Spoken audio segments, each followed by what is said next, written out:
Welcome back, my name is LastKnownMeal, and yesterday on our Cyberpunk 2077 community podcast, we were asked about what makes a game qualify as GOTY.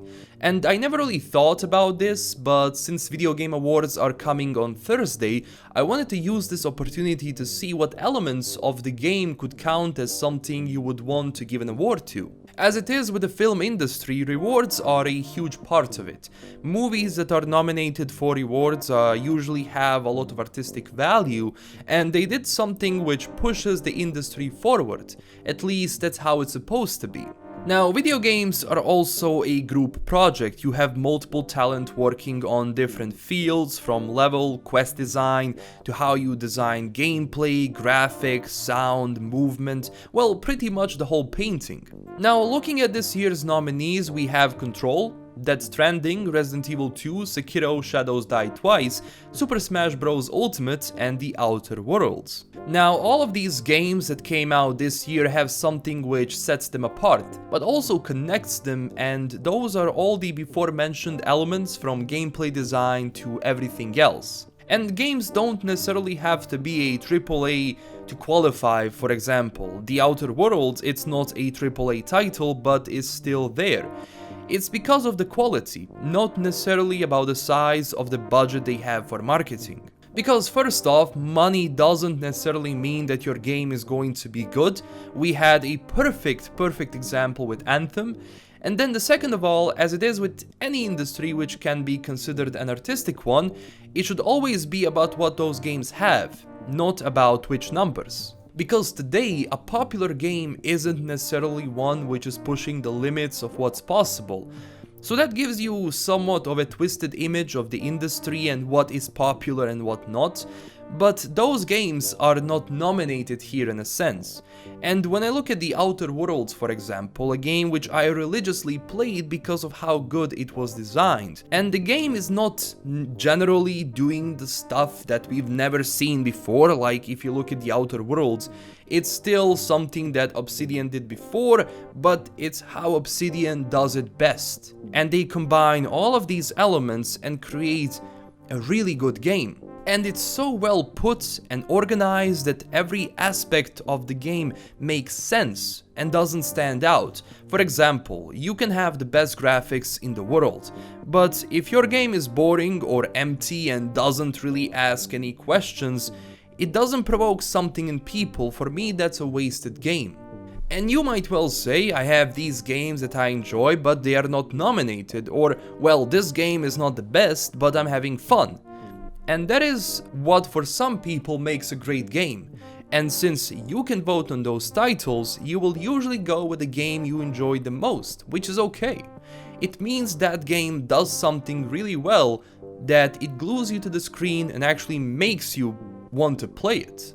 But if we are looking at the games and how we nominate them, I think there should be a level of objectivity, where you really think about which game pushed something so far that it kinda left its mark on the industry. Not just this one, but in the years to come. And that might be just this combination of different elements, from graphics, to gameplay, to sound design, to how the gunplay is designed. All of those elements can create a perfect game, which can be considered something which pushes the industry forward. Same if you looked on Death Stranding. A lot of people asked, why is this game here? It's not fun, you either hate or love this. Why is it here? Well, maybe Death Stranding isn't for everyone, but there is no denying that Hideo did something with a story and just the scope of the project which might be labeled as different, and well, maybe Death Stranding isn't for everyone, but there is no denying that Hideo did something with a story and just the scope of the project which might be labeled as different. And story-wise the game is amazing.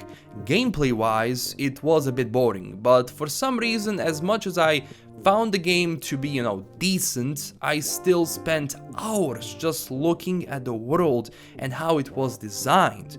There is this eerie feeling you get when you play it. So if all the elements are not there complementing each other, should it win just because it's different? Now, my choices for this year are definitely Resident Evil 2 and The Outer Worlds. Those two games had everything I ever wanted, Every aspect of that game was fun, engaging, it made me sweat, especially Resident Evil 2. But when I look at all these games, Death Stranding is definitely the one that kinda stands out in a sense. With every game I played, except for Super Smash Bros. Ultimate, I'm so sorry I didn't play that game, but from every other game I played, Death Stranding is different. But just playing on that card of being different shouldn't be the point of awards. As I said, it's not about the marketing, it's about the core thing, the game. So you need to have all of the aspects there complementing each other to make sense in order for me to say, well, this is the game that I would definitely vote as the best, because it does something, it combines all of these elements and it does it so well. Now, awards are also important for a certain industry. First off, winning awards gives you free marketing, and it kinda in a sense rewards all the work you've put in, because trust me, it's really nice if your work wins something. You feel proud, you feel like you stand out. And companies will use awards to market the game, which is completely normal. For example, The Witcher 3 had over 800 awards, and you can be sure CD Projekt wrote that in their trailers. So in a sense, it makes your work more serious. Also, these events profit a lot from these games. People watch this because generally these are the titles that people play the most and they want to see who wins. So for the end, my opinion is to definitely have games get awards for things they did well. But a GOTY, in my opinion, has to have all of the elements in one place for it to work. But hey, that is pretty much everything I have for this video. This is just my opinion on, what game should be GOTY and what it needs to have to be a GOTY title. And I will be following the VGAs, and there will be a lot of content coming after it because we have a lot of reveals taking place on VGAs, so that's gonna be dope. Don't forget to tell me down below what is a perfect GOTY game for you and who are your favorites this year. This is LKM signing out, and smash that like and subscribe button if you enjoyed this, and visit us on Twitter and Discord for more gaming news and discussions. Stay classy everyone, and bye bye.